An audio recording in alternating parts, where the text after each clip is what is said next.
kopian ngajinya supaya ulangan tuh. Orang itu menjadi kikir itu karena nganggap hidup itu lama dan uang itu penting. Kalau zaman Nabi itu sederhana kalau melihat hidup.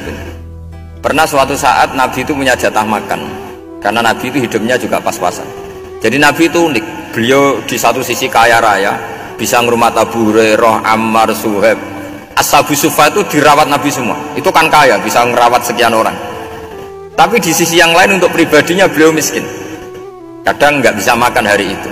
Tapi di saat yang sama bisa merawat Ahlus Sufa. Jadi keliru kalau orang hanya cerita Nabi itu miskin, untuk makan dirinya aja susah. Itu keliru. Kelirunya kalau tidak diteruskan, tapi Nabi mampu menghidupi Ahlus Sufa. Singkat cerita, jatah makannya Nabi itu dikasihkan orang ketika Nabi tanya, ya Aisyah, makanan jatah saya di mana?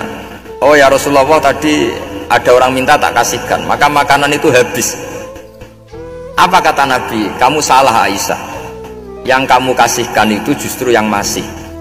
Ya, yang kamu kasihkan itu justru yang masih. Sehingga Nabi menganggap, makanya Nabi terus ngendikan, ya kalau mukhatabnya lelaki ya kira-kira begini. Wahallaka min malika illa ma akalta fa'afnaita walabista fa'ablaita. Terus tanya wa tasaddaqta fa'abqaita, kata Nabi.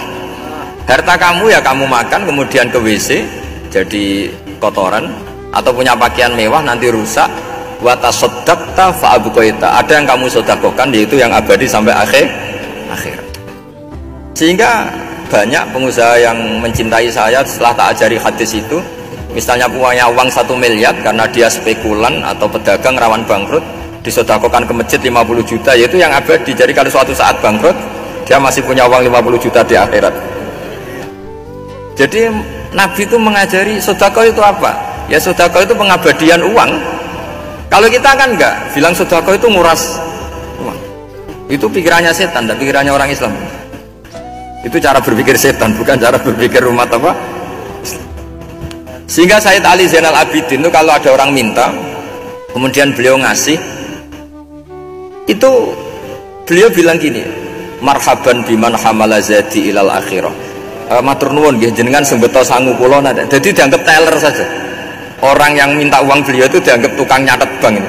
Karena sudah ditabungkan, ya sudah. Kalau kita kan enggak, wah pengemis tuh ganggu gini-gini.